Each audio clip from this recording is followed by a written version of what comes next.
selon sa promesse. Dans ma lecture quotidienne suivie de la parole de Dieu, je redécouvre la vie du roi David dans les Chroniques. Après avoir lu dans les 2 livres des rois qui précèdent une liste assez phénoménale de rois décadents, mais pas tous heureusement.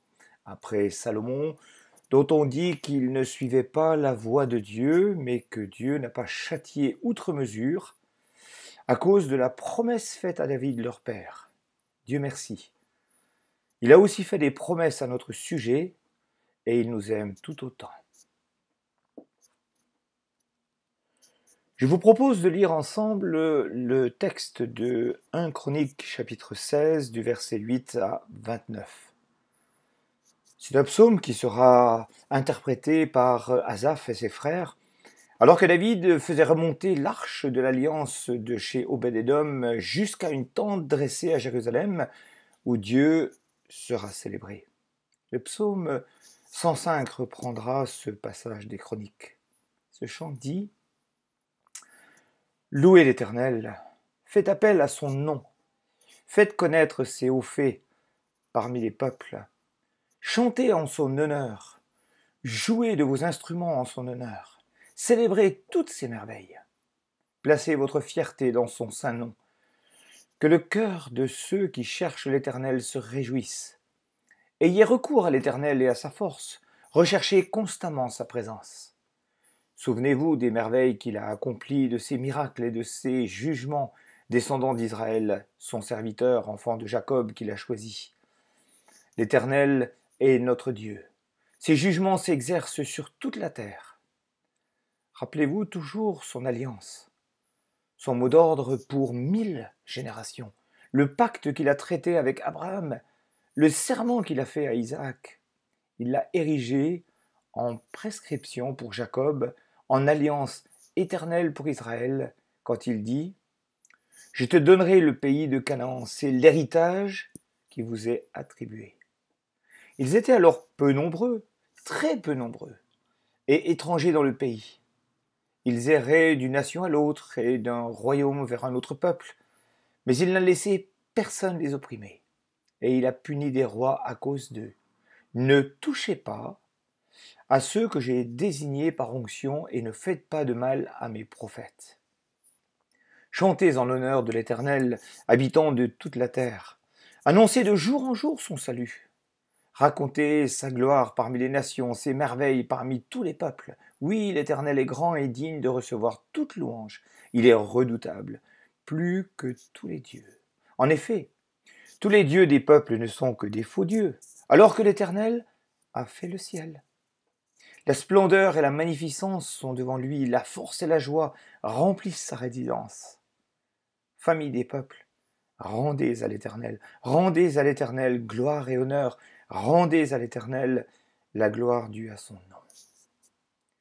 J'ajouterai 2 autres passages, dont Hébreux chapitre 4 verset 9, qui dit « Car si Josué leur avait donné le repos en entrant à Canaan, Dieu ne parlerait pas après cela d'un autre jour. » Un autre passage encore dans l'évangile de Jean, chapitre 14, verset 2, où Jésus dit « Il y a plusieurs demeures dans la maison de mon Père.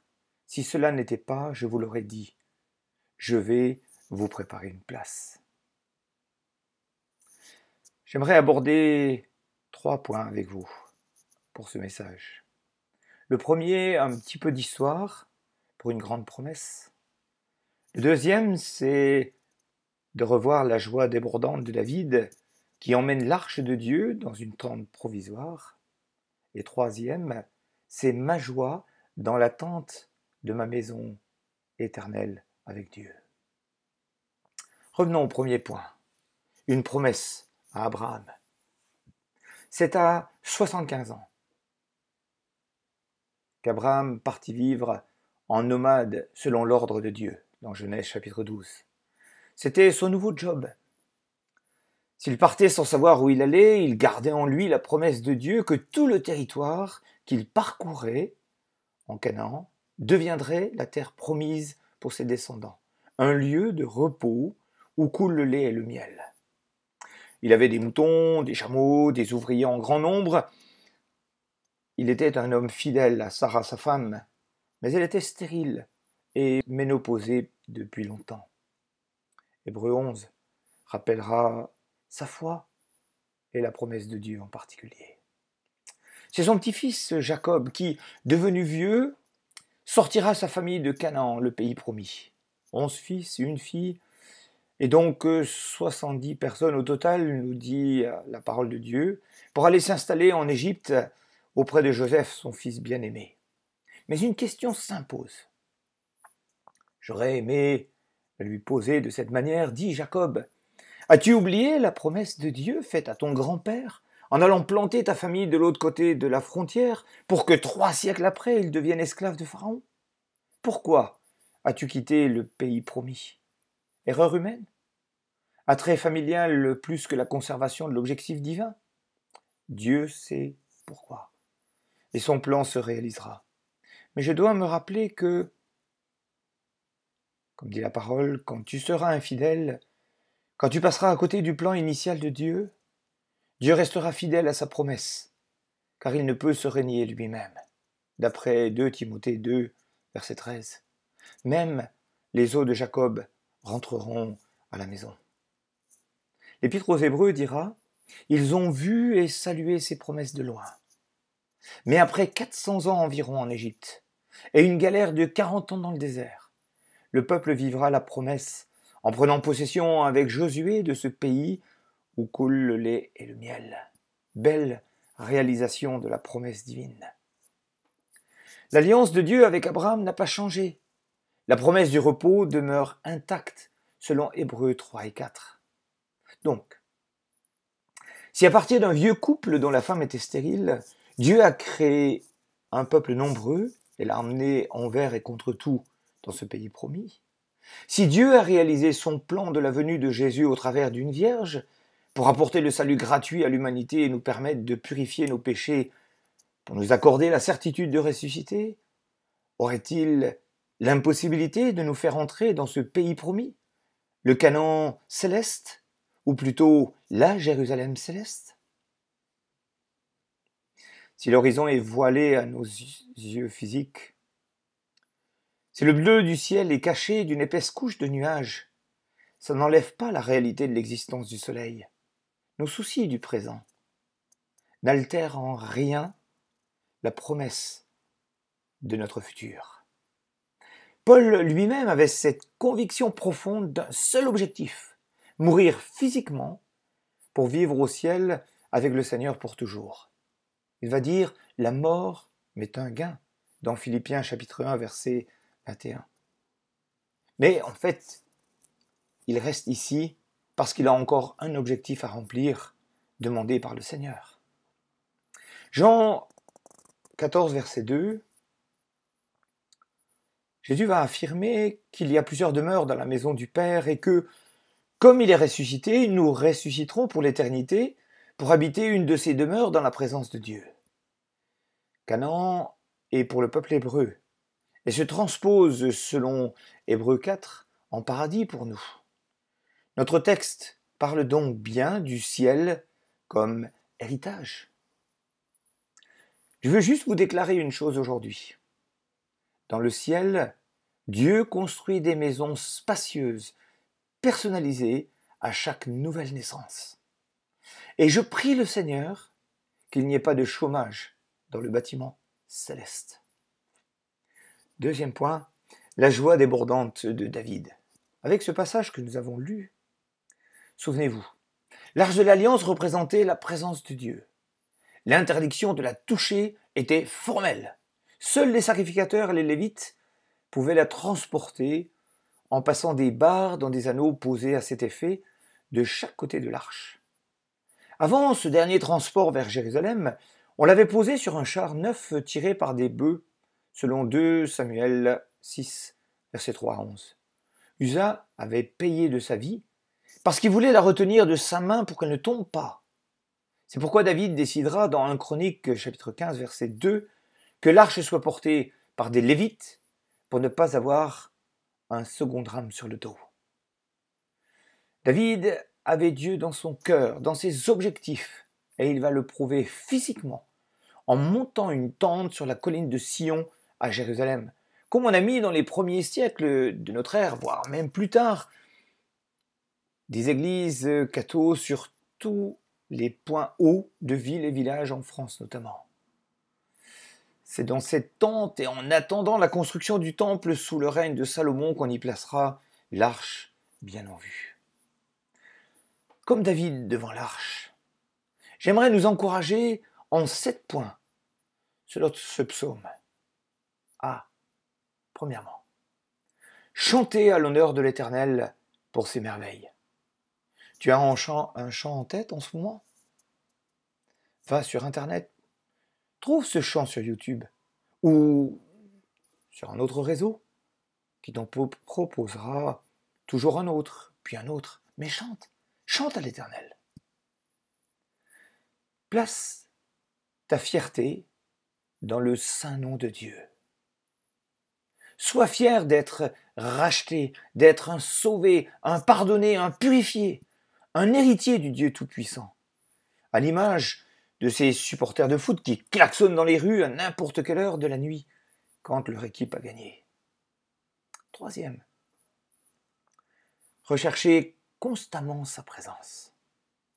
Quelqu'un me partageait sa joie d'avoir pris du temps de se retrouver devant la face de Dieu pendant le confinement, mais bizarrement, au déconfinement, même si l'emploi du temps n'avait pas changé, le cœur n'y était plus. Il y a donc un effort à fournir. Recherchez constamment la présence de Dieu. Quatrièmement, comptez les bienfaits de Dieu. Là, je sens que vous allez chanter. Peut-être que vous fredonnez déjà ce chant, comptez les bienfaits de Dieu. C'est vrai, comme le dit ce chant, en adorant, tu verras combien le nombre en est grand. Cinquième, se rappeler des promesses de Dieu, son alliance depuis Abraham avec son peuple que nous sommes. Et si on se lançait le défi de rechercher toutes les alliances que Dieu avait faites depuis Adam et Ève pendant cet été? Internet ou une concordance ou un dictionnaire biblique peuvent nous faciliter la tâche. Romains 8, c'est plus rapide, est aussi bourré de promesses et de certitudes venant de la part de Dieu. Sixième point. Annoncer de jour en jour son salut. Je connais des personnes qui me semblent avoir un don très spécial, celui de compliquer des choses simples. Annoncer le salut. Est-ce qu'il faut une technique, un diplôme, du savoir, des longs moments de prière tout à fait spéciaux? Non, bien sûr. Souviens-toi simplement de quand date la dernière fois où tu as partagé ton témoignage de conversion. Et là, j'aimerais lancer un autre défi. Le défi de partager rien que ton témoignage de conversion pendant l'été et plusieurs fois par an. Annoncer de jour en jour le salut de Dieu. Septième et dernier point, rendre gloire à Dieu en tout temps.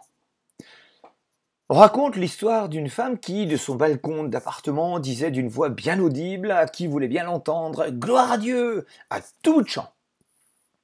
Son voisin de balcon, un athée convaincu, en avait marre de l'entendre tous les jours ainsi, parce qu'elle le disait pour de bonnes choses qui lui arrivaient, comme pour des choses qui lui étaient difficiles. Un jour, elle a même dit « Gloire à Dieu, parce qu'il n'est plus rien à manger, mais j'ai ta présence en moi. » Le lendemain, elle a des sacs d'alimentation devant sa porte, et elle va naturellement sur son balcon dire « Gloire à Dieu pour cette nourriture !» Et là, le voisin lui dit « Arrêtez, madame, ce n'est pas grâce à Dieu que vous avez à manger. C'est juste moi qui vous ai dépanné avec ces dons de nourriture. » Et la chrétienne de dire « Gloire à Dieu, parce qu'il a encouragé mon voisin à prendre soin de moi. » Rendre gloire à Dieu en tout temps. Troisième chose. Ma joie de l'attente de ma maison céleste.